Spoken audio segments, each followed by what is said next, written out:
North Coast, who was a past president, his wife passed away, and the funeral is Saturday in Medina. So please keep Ford and his family in your prayers. Also, Clay Spear had a fire in his home, and just last few days. So in order, I know people have been wanting to get updates, and Neil Ray, he's going to give us an update. Thank you, Mike. A number of y'all have reached out to see how Clay and Karina are doing. Clay is a business partner at the real estate advisory team in Fredericksburg, as well as a director here. And Sunday morning, at breakfast, they noticed they had a fire on one side of the house, and luckily everybody, the two boys, got out, and they're doing okay, just getting things assessed, and at this point doing okay. But if there does come a time when they could use some help in any way, we'll reach out to the membership. But just, we ask you keep Clay and Karina in your thoughts and prayers, and you know, we all know life can change in a split second. So thank you all. Thanks, Neil. Also, some of y'all have said that you're not getting the newsletters. If you would, check your spam. We found out that on some folks' emails it'll go to spam, so if you would check that, you should be able to come up with it. But if it's not in there, let you know, Jane know if you would, please. Also, if you do not have a picture on your profile on the TALB website, please do that. It will be very helpful. It just lets everybody know who you are and lets everybody get to kind of get a feel for each other. Also, Casey Wells is going to talk to us a little bit about broker co-op. So the broker co-op would like to do a Zoom. For those of you that have not or haven't had an opportunity to or haven't figured out how to create your free account at Land Broker Co-op. So on February 20th, we don't have time yet. February 20th, they're going to do a Zoom. They're putting it on. So be looking for email blasts with instructions on what to do. It can accommodate 300 people. So I already have my free account, so I won't be on it. But D-Trend, those guys know what they're doing, and they can. So it'll take maybe 15 or 20 minutes. They can walk you through how to get your account going, and then they're going to look at kind of anything and everything that you can do on the Land Broker Co-op's website. So that'll be February 20th. Jane will start sending out emails here periodically, and then as we get closer to that date, that's when the official invitation with the Zoom office code and all that kind of stuff will come out from the co-op. So just want to let everybody know to keep your eyes out for February 20th if that sounds like something that you might need help with. Thanks. Do we have any guests here today? If you do have a guest, please introduce them. Yes, sir.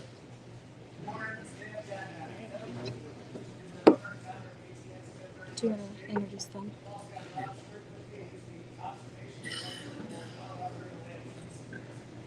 Thank you. Yeah, Jane. I'd like to introduce some new team members of ours. This is Stacy Bray. This is Ryan and Rita. Wonderful. Thank you. Jane? I have my son with me today, Cole Brown, and especially my friends here in Austin. He's here. He has a construction company specializing in water storm management projects. So y'all need to meet him. It's over there. Welcome, Cole. Anybody else? I've got some Whitman letter with me today. No, I was trying to get Tori's attention. There you go. Are there any new members?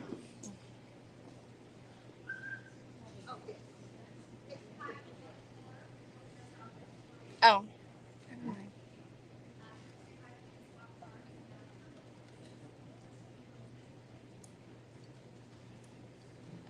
Anyone else? Yes, my guest is Ellen Carr, representative. Yes, House District 19, Burnett, Blanco, Gillespie, Kendall, and Western Travis County. I'm your current state representative, and I'll be on your ballot in March. And you brought signs. Yeah, and I brought signs, and this is my chief of staff, Sierra Hall. So, thank y'all. Thank you. And Jerry Mayan says hello. Anyone else? Yes. Justin? Thank you.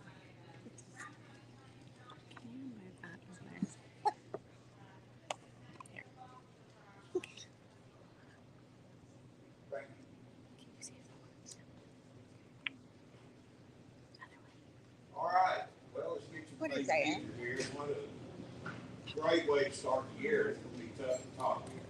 We are so honored to have Dawn Buckingham. It is our land commissioner.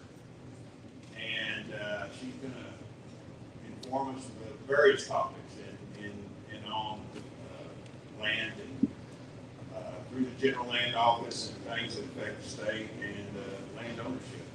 So please welcome Dawn Buckingham.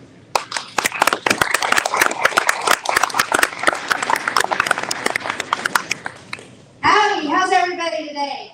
Great. Woo. All right, well, I'm Dawn. I'm your land commissioner. I am the happiest land commissioner in the world. There aren't many of us, so it's a small group. But we're glad to be here. So normally what I do is I'll start and tell you a little bit about me so you get to know me, a lot about the general land office because nobody knows, and then we'll take questions because I'm going to spend the time speaking about what you all want to hear, not necessarily what I want to talk about. I do appreciate that they gave me 3 hours before they served lunch because I have so much to tell you. Yes, you get that. So you're supposed to laugh at these things like when I say I got married at 3 because I've been married for 32 years. So that's another, that's a good one. But anyway, so a little bit about me. I'm from a very old Texas family. We were original land grant family in the British consulate to the Republic of Texas. So I take this Republic of Texas thing pretty seriously. Most of my family still farms and ranches. My dad, who was an orthopedic surgeon, also ran a horse ranch for the last 30 years of his life, without any help, by the way. So, that's kind of the family I come from. Ironically, the first thing the General Land Office did when it was founded was settle against my family. They said some guy named Austin, who, by the way, my ancestor picked his family all the time, and got him out of prison. But so ironically, the first thing they did was settle against my family. So it's a little funny. We're going to be revisiting that case from 1836. But no, so anyway, grew up until about 7th grade in Leak City. It's a little town about halfway between Houston and Galveston. At that point, we moved outside of Austin, which in the day was the boondocks, right? Loop 360 was barely 2 paved lanes. We were kind of the rural school. On the weekends, we'd pull a cedar tree out of the ground, light it on fire, and stand around it in a circle. That was our entertainment. So, a little change now. But physician by training, I was an oculoplastic and reconstructive surgeon. Nobody knows what that is either. So that's an ophthalmologist, but if you happen to lose your eyelid to, say, a skin cancer or trauma, we make a new one. If you had a tumor around your eye, tear drainage problem, eyelid malposition, that's what I specialized in. So I loved doing that. And everybody's like, how the heck did a doc get to be land commissioner? So I am actually the first physician elected statewide in the state of Texas. I happen to be the first woman land commissioner as well. But really what happened is I finished my training and I figured out that, in my opinion, the government really messes up healthcare. And so I became an advocate on patient-centered healthcare. I sought leadership positions in all my local, state, national, and international medical organizations. Was a big advocate. About that time, Governor Perry appointed me to the State Board of Educator Certification. The educators on that board elected me their vice chair. Dewhurst appointed me, Lieutenant Governor Dewhurst appointed me to the Sunset Commission, which, if you don't know what that is, it's one of the best things Texas does. So the Sunset Commission is 12 people. You've got 5 state reps, 5 senators, and a public member on either side. And what we do is we look at every state agency on roughly a 12-year basis, so it's roughly 32 agencies per cycle, and we ask this question. Should the agency exist, yes or no? If the answer is no, we get rid of it. If the answer is yes, then we delve in and we say, how can this agency better serve the people of Texas? Because as human beings, we all have mission drift. We all have our ant piles that we want to make bigger, and we tend to start doing things over here instead of focusing on what we should be doing. So it was kind of my entrance into politics. Back then, my incumbent senator decided not to run. So I came through a lovely 7-way primary that I thought was ugly until we got to the runoff. And then that was really a bloodbath and so fun. I've got some people in here who were with me early in that race, so I always love seeing those smiling faces. And I loved being in the Senate. Loved being a senator. My district was Bandera to Temple to Abilene, 20,000 square miles at the heart of Texas, and I was really happy to be there. Now, you're probably figuring out I don't have a ton to spend, a little bit of an independent spirit, so I spend some time in the principal's office every once in a while, and so we're clicking through a couple sessions ago, and it was when George P. decided, well, I guess with all the special sessions representative, it was more than a couple sessions ago, that, and I get this phone call, like, Dawn, we need to meet. And I'm like, ugh, here we go. I can't even think of what I did this time. And so we sit down, and they said, I tell you what, George P. is not going to run for land commissioner, and I think you need to be our next land commissioner. There's a group of us, and we want you to run. And I gave them the answer that is a polite no from the politician. So I'm going to pray about that and talk to my husband, which means no. And then I ran around and tried to talk to the other Republicans in the state legislature to see who was interested, because I felt like this office right now, literally the tip of the spear to defend the Texas we know and love. We are very engaged on the border. We are doing a big project at the Alamo, and I'm going to tell you more about this stuff in a little bit. And we're defending oil and gas tooth and nail. The other thing is I'm technically the largest landowner in Texas as the land commissioner, so 13 million acres are under my stewardship. I take that very, very seriously. And I know as a small rancher, our ranch is in Blanco. It's only about 400 acres, which I have to say my definition of a large ranch has changed since I started spending more time in West Texas. So they're like, oh, if you don't have 20,000 acres, you don't have a drop in your bucket. I'm like, wow, that's a whole other beast. But anyway, so we really, I stand up and fight for our property rights in a way, because I have bigger guns behind me than the little, not the little folks, but in rural people who feel really kind of left out of the process. Texas is shifting. When I grew up, pretty much everybody had a ranch, or they had a family member that had a ranch, or they had friends that they went out to the ranches all the time. And so everyone had that connection with rural Texas. And that has shifted now with the roughly 1,100 people a day who move into Texas, that 85% of them live in what I call the urban triangle, Houston, Dallas to San Antonio, and they don't have a clue about rural Texas. We have elected officials who don't understand you still need landlines because there are actually places that don't have cell reception. So little things like that. We have people who want to pass bills that require high-speed internet access when so much of our state doesn't even have that. And when you start talking about allocating resources, and little things say roads, you have to decide. Do you put your resources where 85% of the people live, or where 85% of the infrastructure is? And I keep reminding all my little city friends that our food, fuel, and fiber cannot get to our markets if we don't have good roads in rural Texas, if we don't have broadband in rural Texas, a lot of other things. So I love my job every day, because every day I have my hand in several things. So the General Land Office was actually founded under the Republic of Texas, so we're the last remaining entity of the Republic of Texas, because we had to figure out who owned what. We lived under all those flags, we had all the overlapping land grants, so we were founded to be keepers of maps, the guardians of Texas history, and then the steward to what to now is 13 million acres. So that money from our lands was set aside for education. We fund K through 12 public education, wrote them a $2 billion check last year, on track to write them at least another $1 billion check this year, we think, if oil prices hold, which I think they will. We fund higher education at UT A&M through the Permanent University Fund Lands, through PUF funds, you've heard about that. ITs, I know this is an Aggie room, right? Here are all my Aggies. Yeah, there you go. Okay, well, I'm gonna make y'all a little mad because it's just kind of fun. Which by the way, in high school I was a firefighter, so I went to the A&M Fire School. So I claim A&M and UT, but I had to go to UT because when I graduated high school, there wasn't money to go to college, so I got to work myself through and live with my mom. Some of y'all know my mom, so you know that was an adventure. No, I'm teasing, I love my mom. But anyway, so you know the Permanent University Fund, 1/3 goes to A&M, 2/3 go to UT. I tease the Aggies if they chose first. No, I'm teasing. Y'all see, that's another funny thing. You can laugh at that. So anyway, so health education. But the other thing most people don't even know, the General Land Office runs so many of our state veterans programs.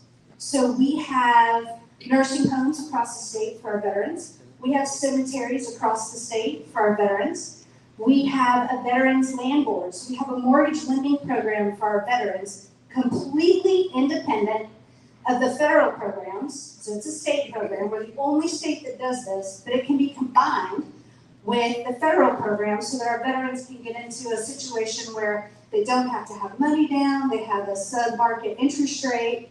So for all of y'all in real estate here, in fact, I ran into one of my favorite 3-star generals in the airport yesterday, and he's retiring and starting to look for a house, and I said, hey, do you know that you have this program available to you in Texas? And he didn't know, and I'm like, how can one of the major commanding generals of Fort Hood, or Cavazos, or whatever it's called now, the great place, how can he not know? We have all these veterans that are coming out of the military, we need to let them know.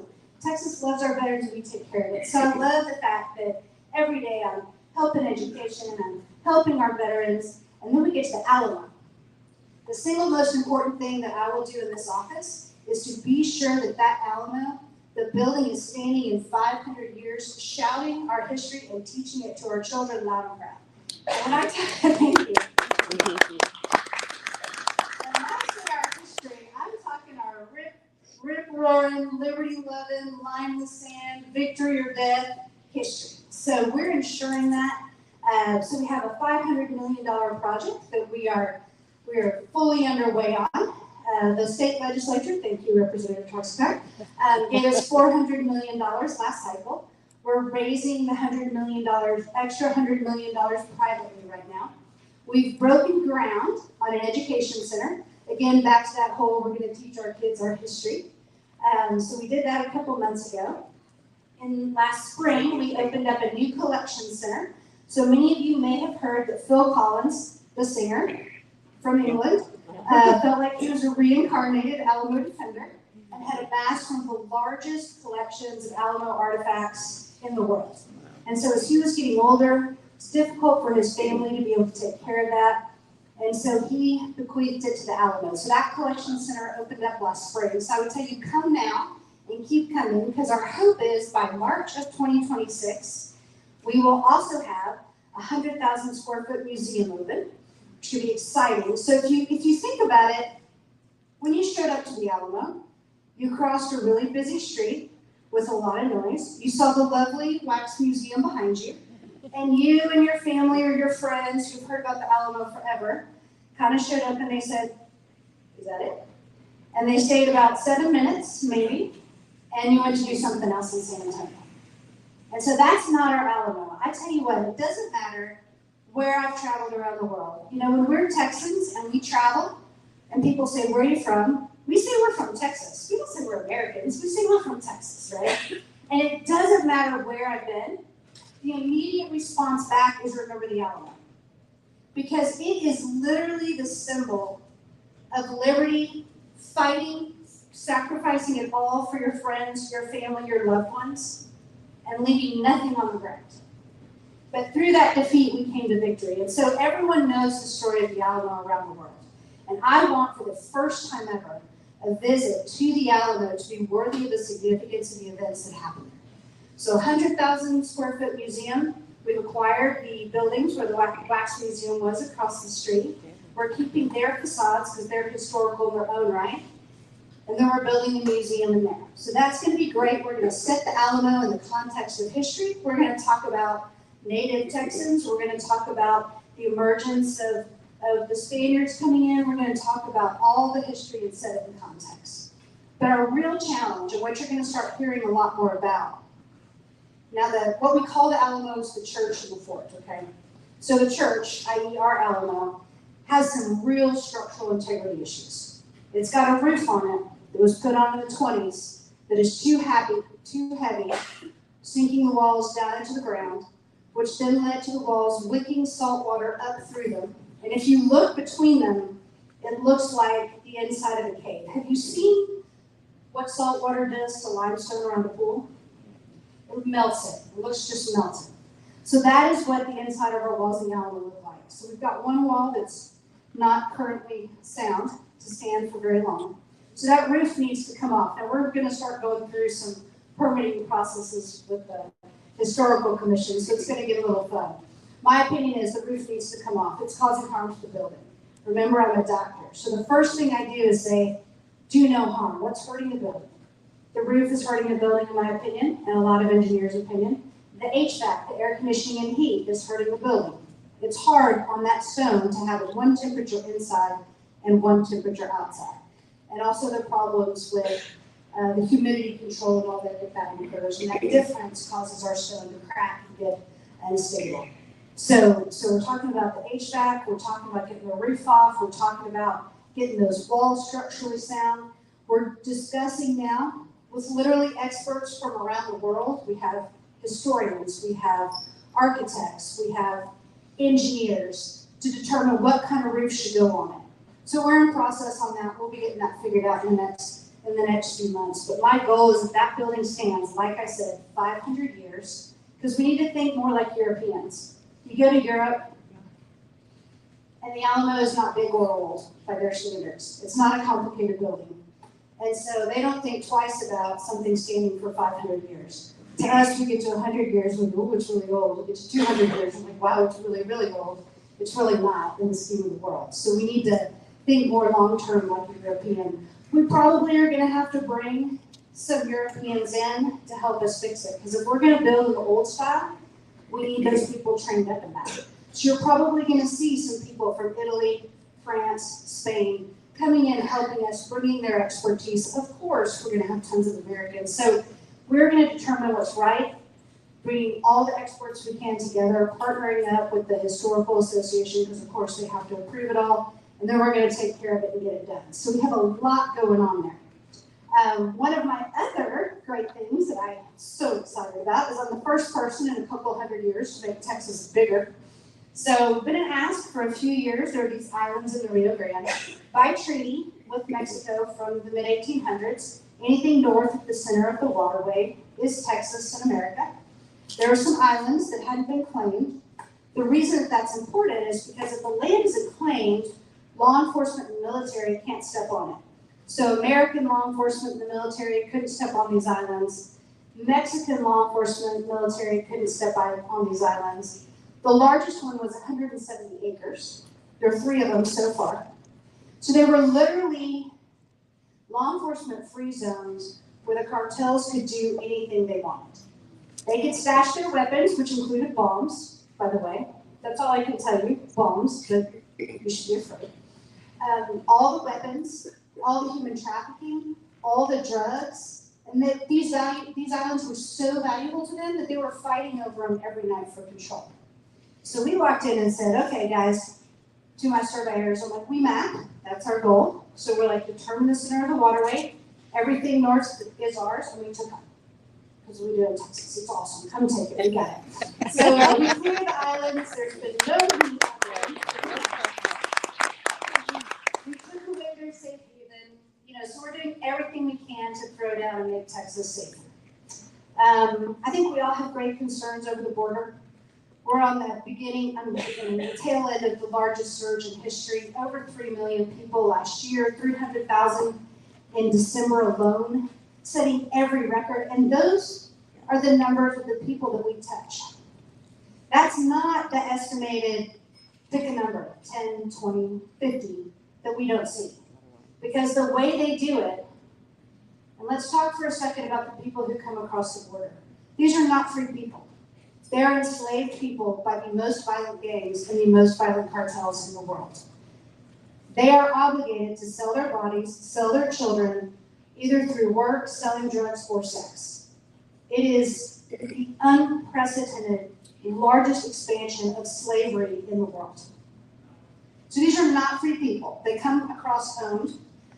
Recently, the cartels found some people who managed to get across outside of cartel control, and they murdered them brutally in the street as an example to everybody that you do not want to come across on your own. You may only cross under their deal. So anyway, so we're doing everything we can to help on the border, fighting on the Constantine wire issue, fighting on the fact that they declare these freshwater mussels an endangered species, trying to hurt our barriers in the water. So we're fighting on all that. And then we get to oil and gas, because besides being the largest landowner in the state, the General Land Office is the largest mineral owner in the state. And so we get to throw down and defend oil and gas every day in a very unique way. We lead the fight against the endangered species, whether it's the sand lizard, whether it's pigeon. So we lead all those fights. We're fighting on the waterways of the U.S. I know as landowners, you guys are pretty familiar. Waterways in the U.S., the federal government basically wants to define a puddle in your backyard as a navigable waterway so they can control it. Yep. We're fighting on the 30 by 30, which you may have heard of. The federal government has a plan to control 30% of each state's landmass by 2030. Right now, our federal lands are 2%. So they want to get to 30%. And one of the things they're doing is one of the ways when I speak to landowners, they're trying to hoodwink landowners into thinking you're getting some special tax abatements or whatever it is, but what you're doing is giving your control up to the federal government. So be very, very careful about the Trojan horses, the federal government telling you they want to come help you with their land. Because they have a very different idea of what that help is. In their eyes, your cattle walking across your pasture are pollution, not just the dust they pick up, but the natural gas they emit as well, which liberals emit as well. They could do that. So anyway, so we're just fighting on all those fronts every day and just loving it. Just ripping up and thumbing our nose and standing loud and proud for Texas. And I just want to thank y'all. Rural Texas is Texas. You know, those are our values. That's where we get our independence from. That's where we get our mindset from. That's where we get our culture from. And so I want to just do everything I can to help our smaller communities, to protect our landowners, fund education, help our veterans, support oil and gas, and then of course the Alamo. We want to take a couple questions. I don't know how we're running on time, but so you can talk about what you want to talk about. But just thanks for letting me come and be here with you today. It's so great to see so many smiling faces and good friends, and always good to meet new friends. So what can I answer for y'all?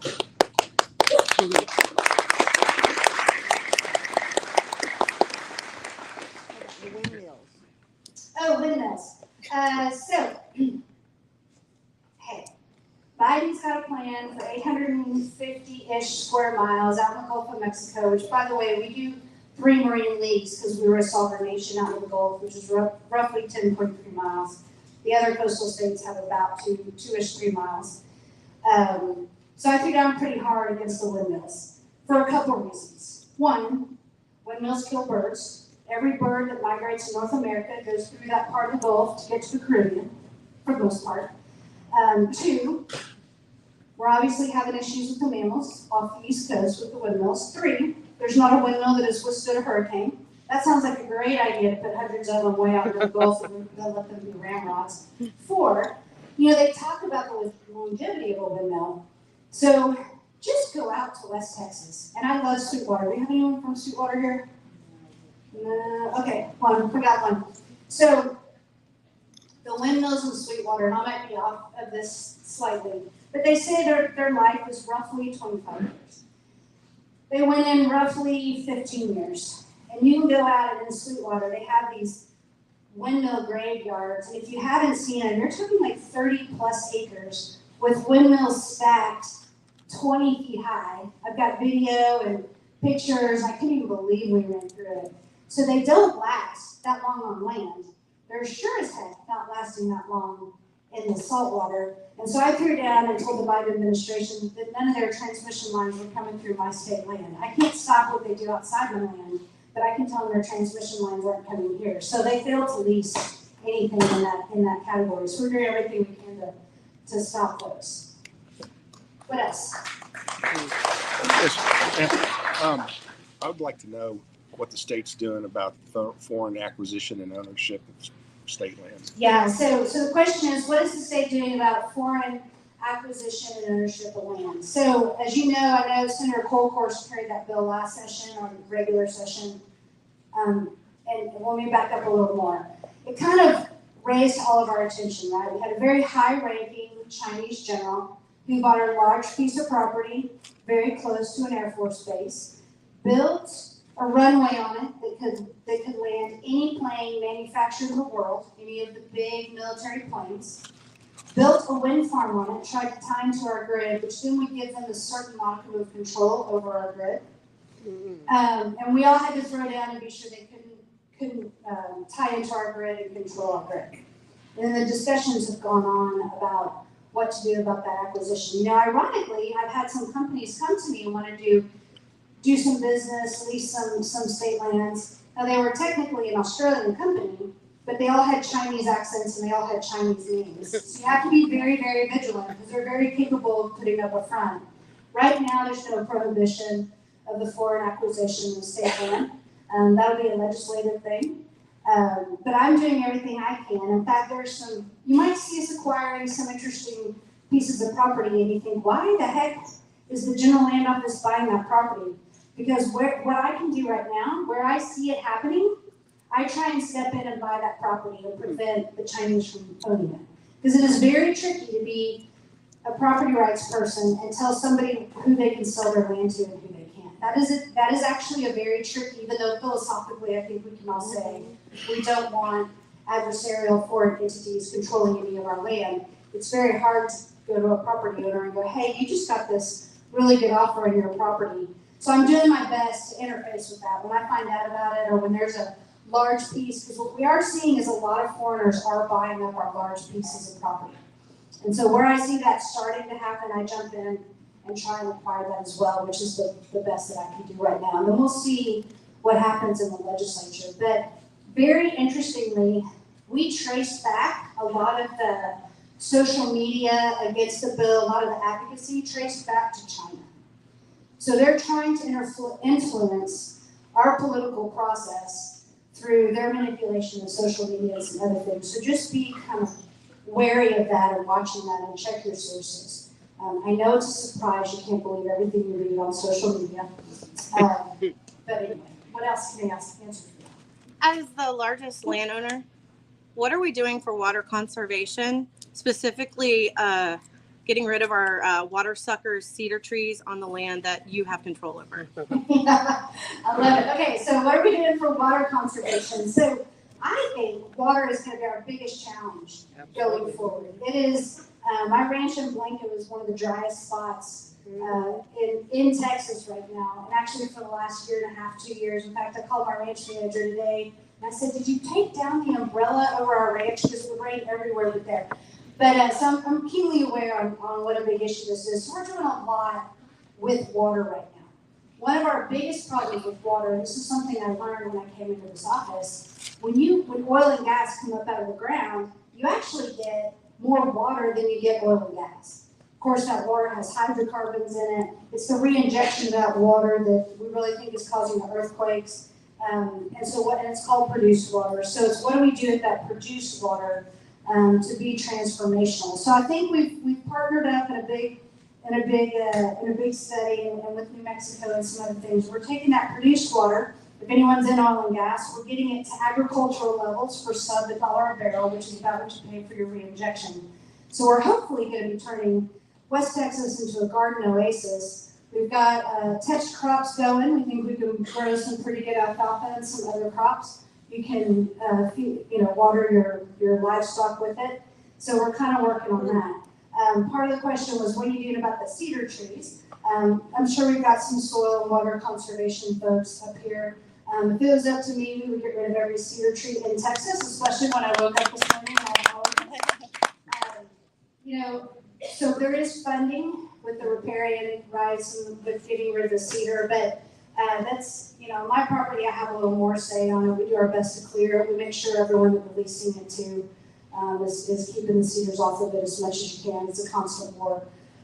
But yes, that is funded through the governor's office. That program is, of course, passed by the legislature. But water is definitely going to be one of our biggest issues. What about state property? And what's keeping state property, like some of our parks, from removing the cedar? It's 66 gallons a day. That's a major issue, and I believe more statistically than what oil and gas is causing.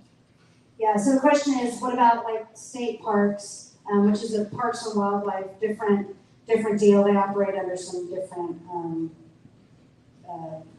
they're a whole other entity from us. So yes, I'm all for trying to figure out how we get those cedars off. Plus, they're a significant fire hazard. For any of you who we've got any Bastrop folks here, when you've got a wildfire that's going 60 miles an hour, you've got people, and being a former firefighter, I look at fuel on the ground when I travel through a place, and I think about how a wildfire cuts through there. So we're running into some real issues with this whole don't cut any trees. Let's cut the right trees. They're not really native here anyway, and let's get rid of them. But yeah, it's going to be a constant thing going forward. What else can I answer for y'all? What are your thoughts on public land use versus private property owner rights? And I bring this up because I'm in Burnett County, land of the quarries, and up until recently, yesterday, I realized that quarries can rape, pillage minerals, etc., and not have any restoring rights to the property, as well as, with oil and gas, we get certain taxes, we get certain benefits to our roads. Quarries, all of those construction trucks, things like that are, impacting our roads, they don't have any of those taxes. They don't have any repercussions to pay to us for their damage. So what are your thoughts on that? Yeah, so that was one of the things that we took a really hard look at when I first came into office, which was a year ago. It was quite the drinking out of the fire days to learn about all these things. But so what we are doing on state land is we are creating a mandatory bonding program for RBCs. If they're going to do oil and gas, if they're going to do any mining, then we're going to be sure they get the land back to the place where it should be and don't leave it. If any of you are from the Trinity Bay, Southeast Texas area, you might have heard we have a whole bunch of abandoned wells out there that are leaking into the bay, really causing a lot of problems. I take this to heart as part of my role to defend oil and gas. So we can't just let that stand. We can't just let it pollute our bays. We also do, I left it out, we also do everything coast. We do all the beach restoration, all the habitat restoration. I love to hunt and fish. I'm really just thinking about how we get better fishing and duck hunting down along the coast. But so that was part of all of it. So the way it works in submerged lands is once the Railroad Commission caps the well, then the General Land Office comes in and removes the well. Well, the Railroad Commission didn't have the money to cap all these wells, so it's going to be $10 million. So I kind of rattled my seat cushions, and I was like, how can we come up with this money, and how can we bequeath it to the Railroad Commission so that they can get these wells capped, and then we can get these structures removed and stop these leaks. So we're doing that across the state on our state lands, same with our timberlands, just being sure that we're being good stewards. The land's, yes, supposed to generate revenue for the students of Texas, but it also has to be taken care of. It is part of our heritage. So we're really looking at how to be sure that if something is disrupted through mining or oil and gas and whatever, that we get that property back to where it should be. What else? Maybe one more, and then I'm sure probably let y'all have lunch. Okay. Oh. What's happening to the land that the land commission is buying that you're saying other people kind of spotlighting based on its location to other adjacent land? Or are you guys just kind of going into, I guess, like a land trust? Or is it then sold back to the general public with someone who wants to?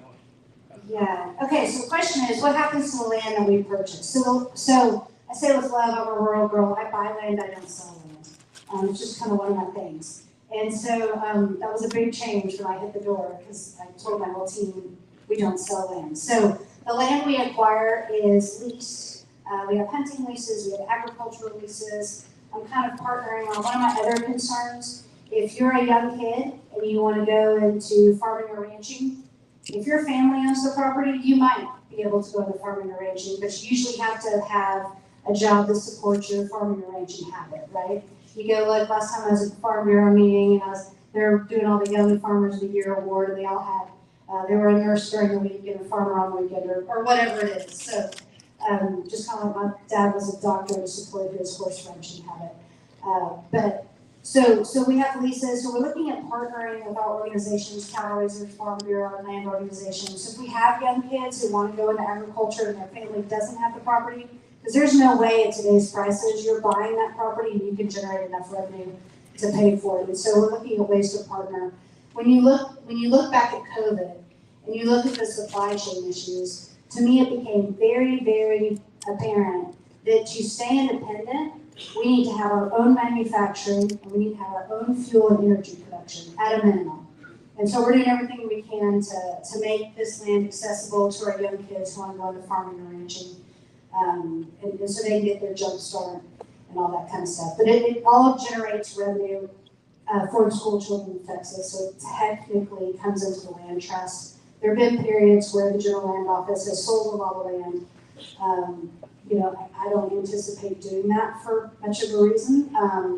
Part of it is land isn't getting cheaper, it isn't getting less valuable, and things today, the way that we generate revenue now was completely unforeseen 100 years ago. So to me, acquiring property and being sure you're taking care of the water if it's in a sensitive area or those types of things, looking at recharge, really, really important. So we're trying to be an active part of that. So God bless y'all. Thanks for having me. And one more follow-up question. I'm seeing my hooks up. Okay. With the land trust, what keeps if we ever have different stewardship, different political leadership here in Texas from the federal government coming in and purchasing from other protections or covenants?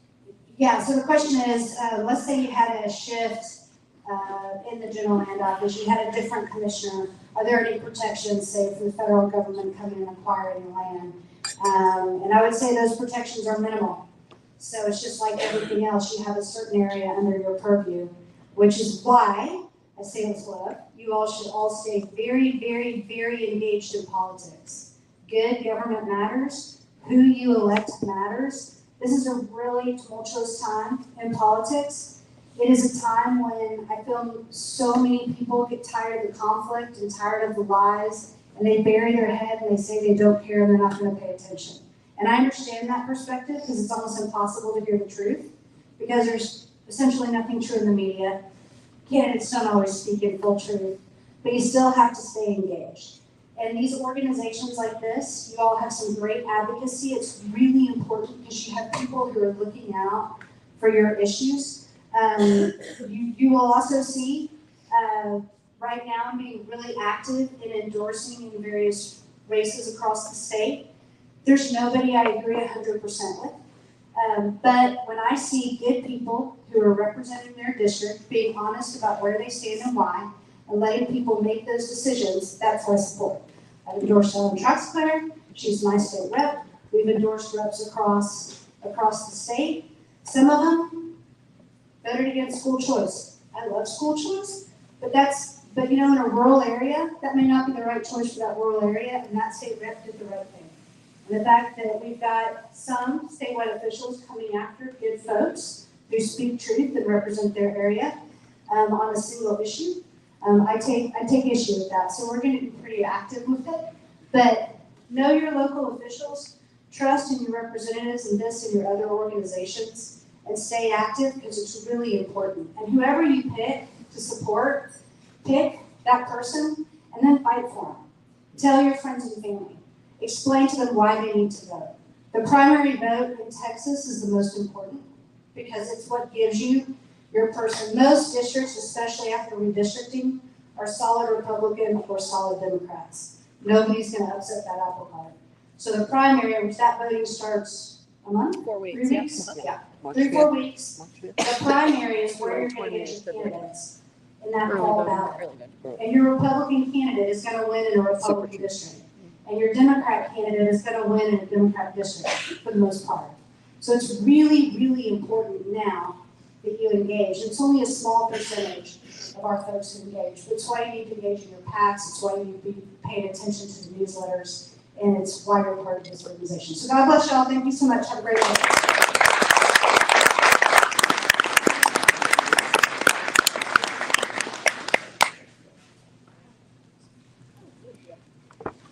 Got a little token for you. Thank you so much. If anybody else has any questions or anything you think of down the road, the commission will have a business card over here, so pick one up and give her a holler.